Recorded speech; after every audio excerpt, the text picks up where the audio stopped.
হযরত আসমা বিনতে আবু বকর সিদ্দিক রাদিয়াল্লাহু তাআলা আনহু বলেন যে মক্কা বিজয়ের দিন হযরত রাসূলুল্লাহ সাল্লাল্লাহু আলাইহি সাল্লাম মক্কায় প্রবেশ করিলেন এবং মসজিদে হারামে আসিলেন।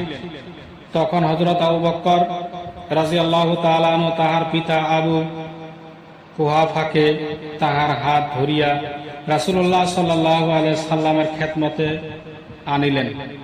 তিনি তাহাকে দেখিয়া ইরশাদ করিলেন, আবু বকর, বড় মিয়াকে ঘরে থাকিতে দিতে আমি স্বয়ং তাহার নিকট ঘরে উপস্থিত হইতাম।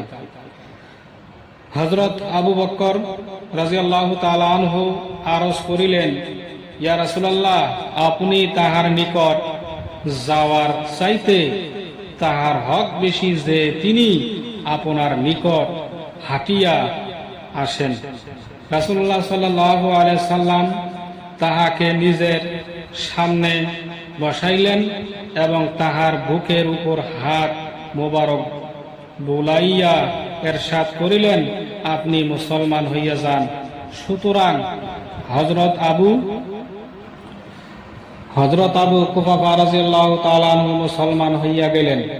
হযরত আবু বকর সিদ্দিক রাদিয়াল্লাহু তাআলা আনহু যখন তাহার পিতাকে রাসূলুল্লাহ সাল্লাল্লাহু আলাইহি সাল্লামের নিকট আনিলেন, তখন তাহার মাথার চুল সাগামা গাছের ন্যায় সাদা ছিল।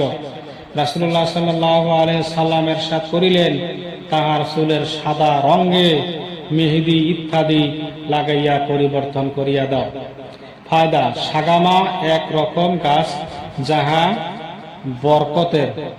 বরফের ন্যায় সাদা হয়।